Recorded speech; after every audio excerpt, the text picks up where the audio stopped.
Hello everybody, I hope you're having an amazing day. I am Workbreak MMA and today I'll be giving you my predictions, bets, and breakdowns for the first UFC fight night under the new Paramount Plus era, as well as the first in the new and improved UFC Apex Center, where we have the very technical Mario Bautista versus the very chaotic Vinicius Oliveira in the main event, and important fights between top 10 fighters in Albazi and Kyoji Horiguchi at flyweight, and Jailton Almeida versus Rizvan Kuniev at heavyweight.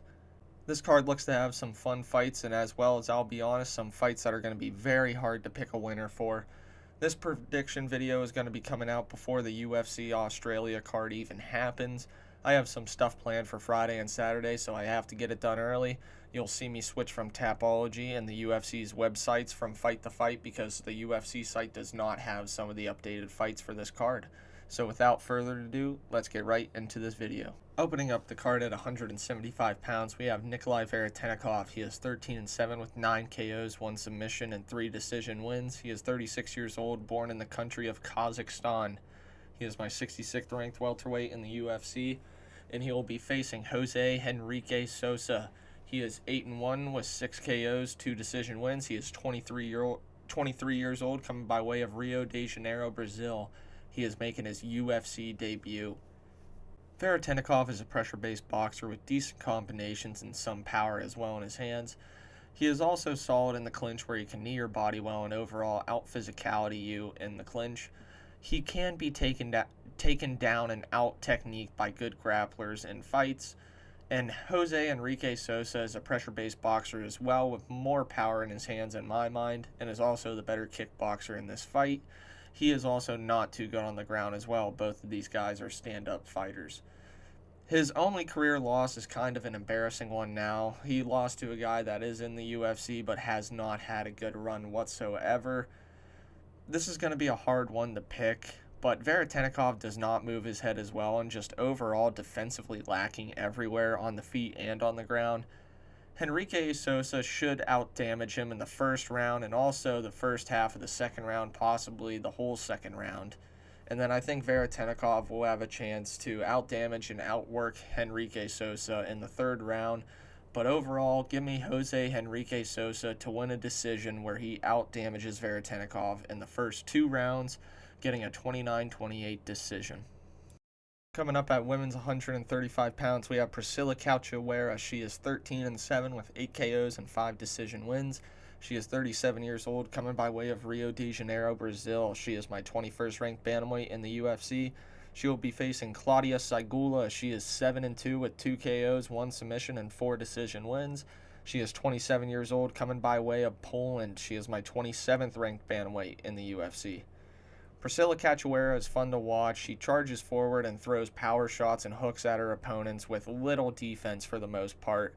She is known to have a chin on her, but it has been cracked in her last fight where she lost by KO for the first time in her career, or at least the first time in a while. And Claudia Sygula is a solid grappler with good trips, solid takedowns, okay control, and some submission threat as well. On the feet, she is a decent boxer with alright kicks. She is a good fighter, but nothing really stands out as, oh, she's a great prospect on the rise in this weight class. This fight, I wouldn't bet on whatsoever, and if you do, I think you need to call a hotline. Cachoeira will have the boxing and the power advantage in my mind, but Sygula has the grappling advantage and is the lengthier fighter in this fight. This is going to be a rough fight to pick, and I don't know how anyone could be truly confident in either way doing this, but I'm going to go with Claudia Sygula being able to trip up Priscilla Cachoeira. She's lost by submission a lot in her fights, so she has some defensive grappling woes in fights where she just isn't able to do well. So give me Claudia Sygula to win this fight by decision, where she mostly out-grapples Priscilla Cachoeira to a decision win. Up next at 135 pounds, we have Gafarov. He is 20-6 with 10 KOs, 7 submissions, and 3 decision wins. He is 29 years old, born in Tajikistan. He is my 40th ranked bantamweight in the UFC. He will be facing Jacoby Wilkacz. He is 17-3-2 with 10 submissions and 7 decision wins. He is 29 years old, coming by way of Poland. He is my 36th ranked bantamweight in the UFC. Gafarov is a quick kickboxer with good boxing combination, good spinning kicks, solid trips, and some submission ability as well. And Wilkacz is a great wrestler with takedowns, great with the scrambles, fast transitions, and good control in jiu-jitsu as well. He has not won any of his 17 fights by TKO. His boxing is to set up his wrestling, and his kicks are okay. Gafarov is a two-time Sambo world champion, and Wilkacz is a dominant grappler. It's going to be as simple as, is Jacob Wilkacz as dumb as Rinya Nakamura a year ago? A national champion wrestler in Japan who faced Gafarov in his last fight, who didn't shoot a single takedown and just got pieced up the entire time. If Wilkacz can't take him down, I can see him being stung up on the feet at times and possibly even finished. But when Gafarov goes to crash in, I think Wilkacz can trip him up, out-control him for the majority of the round, and maybe even threaten submissions. I am worried looking back that Jakob's record, he has not faced a striker as good as Gafarov ever in his career, but I think he will be smart enough to take him down, eventually get to his back, and I think get a rear naked choke finish in round 2. So give me Jacob Wilkacz to win by round 2 submission. With the long layoff and the grappling mistakes Gafarov has made in his previous fights, I am willing to bet that Jacob Wilkacz will lock up a submission. So I'm going to bet him to win by submission in this fight. Hopefully we can get it somewhere around plus 300 to 400 odds. I'm just going to do that as a straight bet.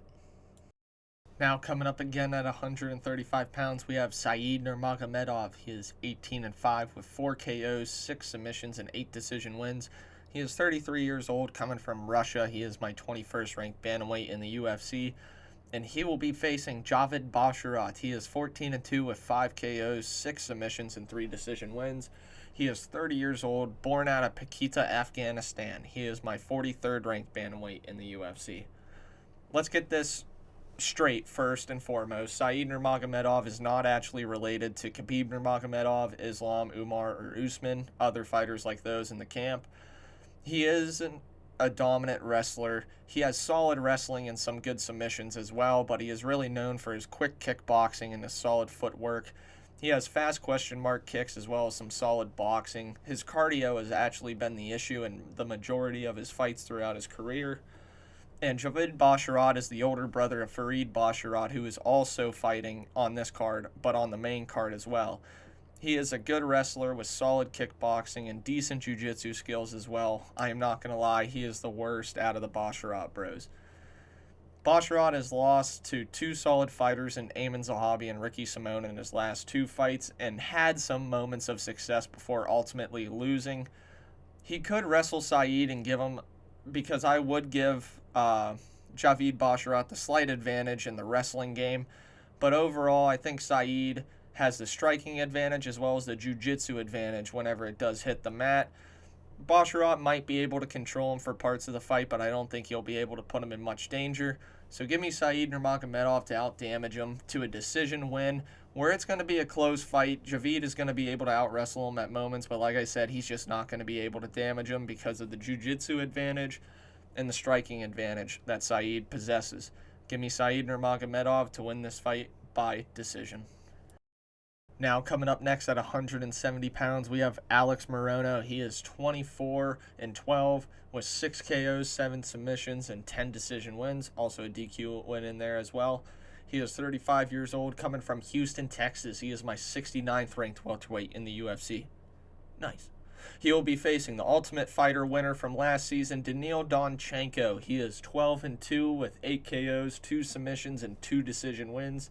He is 24 years old, coming by way of Ukraine. He is my 63rd ranked welterweight in the UFC. Donchenko is an incredibly fast kickboxer who uses his elbows more than anyone I have ever seen fight in MMA.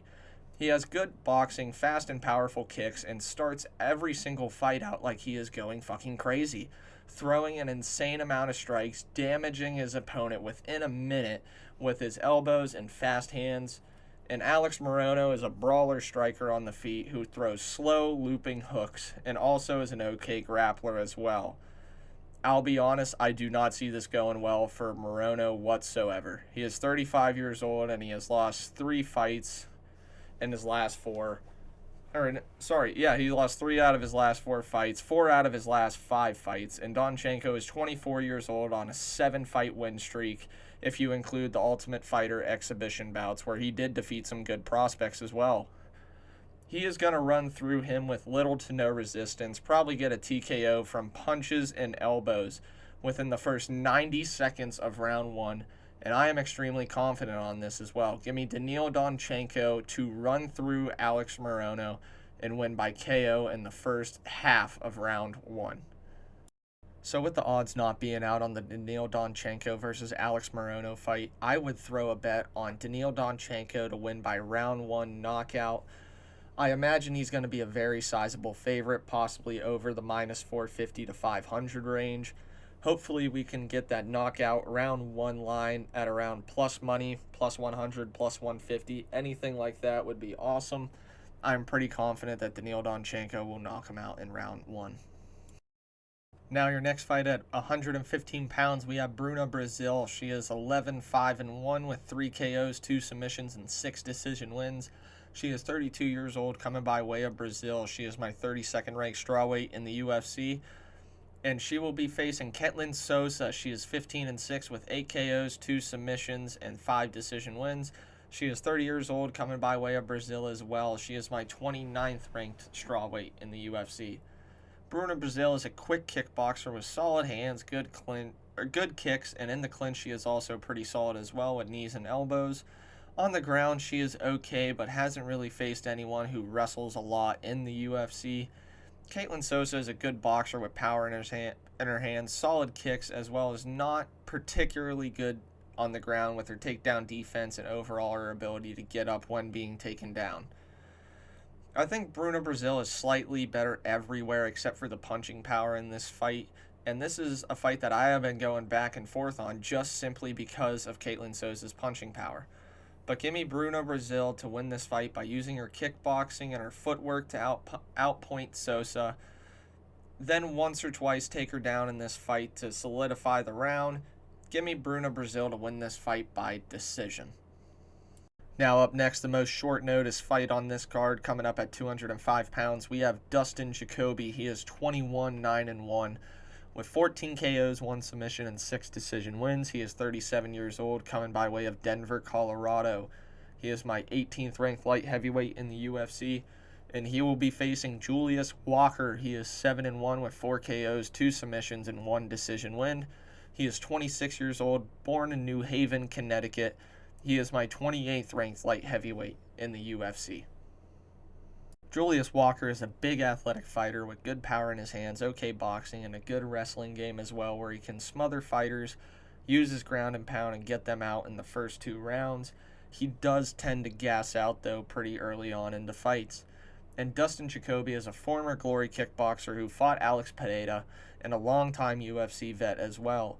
Jacoby has good leg kicks, good boxing, good power in his hands, and is a solid counter striker with good takedown defense as well. Both of these fighters were supposed to face different fighters on their respected cards, Dustin Jacoby and Jimmy Crute, and Julius Walker and Uran Sultabaldiev, and I think this overall late notice switch up favors Dustin Jacoby much more. Jimmy Crute, in my mind, is a better wrestler than Julius Walker, and he was already preparing for a wrestler this entire time. And I think that overall, if Julius Walker does not get Dustin Jacoby out of there within the first round with the wrestling, I can see Dustin Jacoby just eventually chinning him on in this fight. And I think this is just going to be a classic Dustin Jacoby fraud checking a prospect performance, where he ends up defending the takedowns in the first 2.5 minutes of this fight. And in my mind, at the end of round 1, he will find a way to clip Julius Walker and put him away at the end of round 1. Give me Dustin Jacoby to win this fight by knockout. So there is not a whole lot of odds out for this fight card yet. There's probably about 5 fights that do not have odds for them. But give me Wang, Wilkacz, and Dustin Jacoby to win their fights. Parlay those 3 fighters together. Hopefully you can get that at around plus 300 to plus 400 odds. I'm going to be throwing a little bit of money on that. So once again, Wang, Wilkacz, and whenever it comes out, Dustin Jacoby. Now coming up to the best female prospects at women's 125 pounds, we have Wang. She is 8-1 with 2 KOs, 2 subs, and 4 decision wins. She is 33 years old, coming from Shanghai, China. She is my 9th ranked flyweight in the UFC, and she will be facing Eduarda Moura. She is 12-1 with 4 KOs, 5 submissions, and 3 decision wins. She is 31 years old, coming by way of Brazil. She is my 12th ranked flyweight in the UFC. Wang is a talented and credentialed kickboxer with a win over Valentina Shevchenko in kickboxing. She has great leg kicks, fast hands, good footwork, and solid power as well, where Eduarda Moura is a heavy, pressure-based wrestler who looks to shoot and clinch almost at all times, heavy top control, aggressive ground and pound, and good jiu-jitsu as well. On the feet, she has some solid power and decent kicks as well. Wang is going to have some extremely early adversity in my mind in this fight. Eduarda Moura, I think, will be able to get a takedown early and be able to win round 1, being able to damage and possibly threaten Wang with some potential submissions and elbows as well. But after round 1, I can see Eduarda Moura slightly starting to tire out and Wang being able to see her entries more easy and being able to slip off like Sean O'Malley-esque striking, slip off, counter her with pullback 2s and hooks and combos, where she will be able to out-damage her in round 2 and 3. So I think she will have some adversity early on, but overall be able to out-damage and almost be able to put away Eduarda Moura with the strikes. I think she'll be able to beat her up pretty bad. So give me Wang to win this fight, or Wang. I have them listed as both. I'm not sure which one's which at this point. And I am going to pick Wang to win this fight by decision. Now coming up at 185 pounds, what should be a very entertaining scrap between 2 UFC vets in Oleksiejczuk. He is 21-9 with 16 KOs, 1 submission, and 4 decision wins. He is 30 years old, coming by way of Poland. He is my 29th ranked middleweight in the UFC, and he will be facing Marc-Andre Barriault. He is 17-10 with 11 KOs, 1 submission, and 5 decision wins. He is 35 years old, coming from Quebec, Canada. He is my 43rd ranked middleweight in the UFC. Oleksiejczuk is a solid kickboxer with power in his hands and a developing ground game as well since moving over to the Fighting Nerds gym in Brazil. Barriault is a good pressure-based boxer with good combination as well as pretty solid in the clinch, and I believe would have the cardio advantage as well in this fight. Mikal, in my mind, is starting to finally enter his prime at the age of 30. He has a good gym that he trains at and has had favorable matchups for him recently, I believe. Barriault is 1-3 in his last 4 fights, only winning to a post-Alex Pereira life-changing beating victim in Bruno Silva. Oleksiejczuk should have the power advantage and as well as a slight grappling advantage in this fight as well. This fight in round 1 I think will be a fun striking fight where both of them will have success. But in round 2, I can see Oleksiejczuk clipping him and eventually ground and pounding him out in round 2. So give me Mikal Oleksiejczuk to win this fight by 2nd round TKO. Now the next fight, we have 2 great prospects at 135 pounds. First, we have Matsumoto, who is 17-1 with 3 KOs, 6 submissions, and 8 decision wins. He is 26 years old, coming by way of Sao Paulo, Brazil. He is my 24th ranked bantamweight in the UFC, and he will be facing Basharat. He is 14-0 with 1 KO, 6 submissions, and 7 decision wins. He is 28 years old, born in Pukita, Afghanistan. He is my 17th ranked bantamweight in the UFC. Matsumoto is a quick Muay Thai kickboxer with good kicks, powerful hands, and solid takedown defense as well. He has some decent offensive grappling ability as well, but he mainly likes to strike. Basharat is the much better of the Basharat bros in my mind, with better wrestling, solid takedowns, good control, and can trip you up as well in the clinch. On the feet, he has solid kickboxing with good power in his hands and good boxing as well. Overall, he's a very well-balanced fighter in the UFC.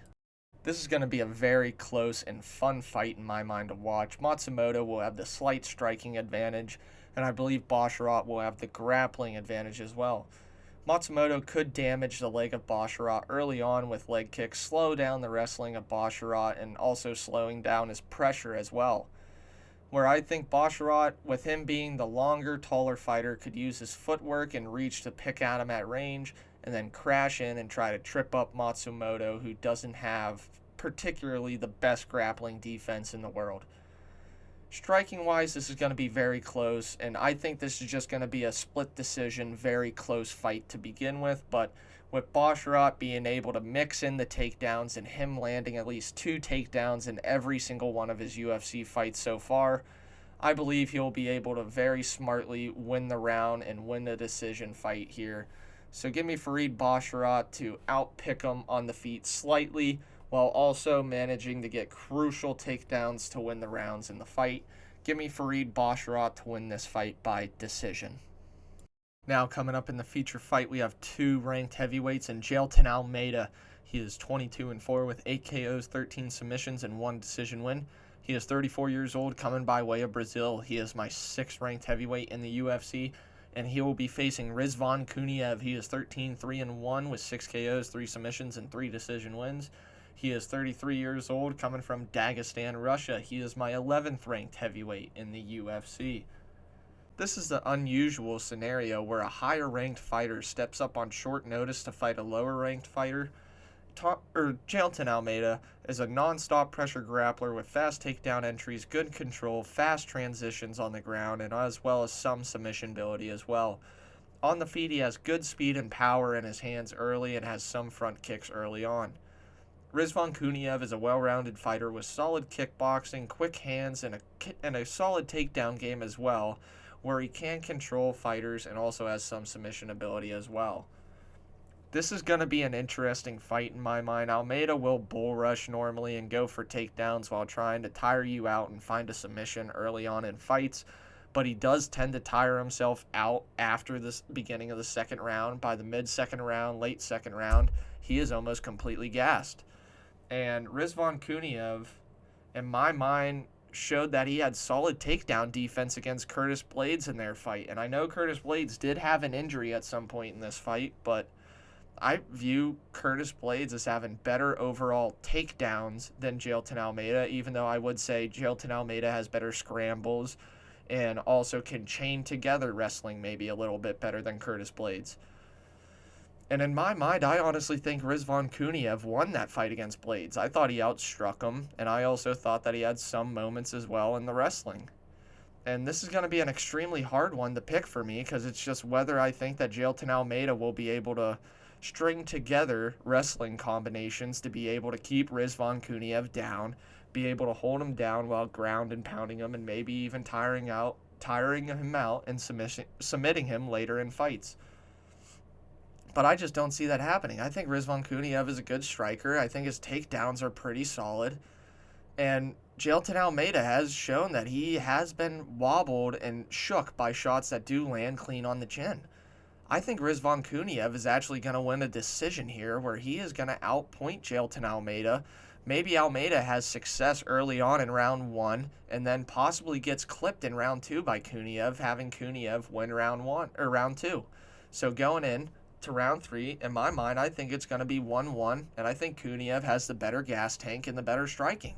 So I think he's going to be able to close out a decision here to beat Jailton Almeida and actually get his name into the top 5 of the rankings already in the UFC.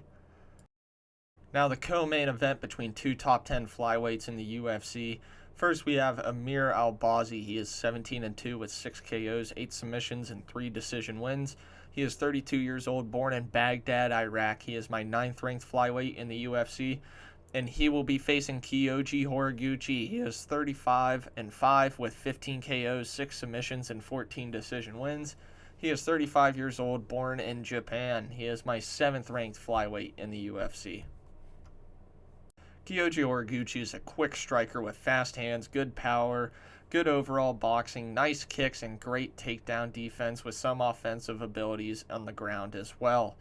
He is one of the most well-rounded fighters in the weight class, and Amir Albazi is a good pressure-based wrestler who uses okay boxing to get into clinch range and take you down or clinch you up against the cage, working takedowns, where he has some solid control, some good ground and pounds, and some small submission ability as well. Amir Albazi, I don't think has a chance in this fight on the feet. Horiguchi is just the much quicker boxer, and in my mind, much better with the kicks as well. Albazi has a chance to get in on his hips and take him down and out-control him for this fight, but I just don't think he can. Kyoji Horiguchi is an incredible fighter. I am so happy he is in the UFC right now. I can see Kyoji Horiguchi defending some of the takedowns early on, and I can even see a scenario where Horiguchi will find a way to elbow or hit Albazi with a massive hook, breaking away from the clinch, knocking Albazi down, and actually starting a finishing sequence where he becomes the first person ever to finish Amir Albazi. So give me Kyoji Horiguchi to at some point in this fight land an elbow or a hook on the break of a clinch and be able to drop Amir Albazi, following him up to get a second round submission win for Kyoji Horiguchi. I know Amir Albazi has never been finished in his career before, but with the overall look of Kyoji Horiguchi in his last fight against Tigir Olenbekov, and just how good he looked on the feet and how good he looked in the grappling against a bigger fighter, I believe that he actually has a good chance of finishing him for the first time. So whenever those odds come out, I am going to place some money on it. So bet Kyoji Horiguchi to win this fight by finish. Now everybody, for your main event of the first ever fight night under the Paramount era and the first fight night main event under the new UFC Meta Apex at 135 pounds, we have Mario Bautista. He is 16-3 with 3 KOs, 6 submissions, and 7 decision wins. He is 32 years old, coming by way of Glendale, Arizona. He is my 6th ranked bantamweight in the UFC, and he will be facing Vinicius Luck Dog Oliveira. He is 23-3 with 16 KOs, 2 submissions, and 5 decision wins. He is 30 years old, coming from Rio de Janeiro, Brazil. He is my 14th ranked bantamweight in the UFC. Mario Bautista is a technical striker with decent boxing combinations as well as good kicks as well.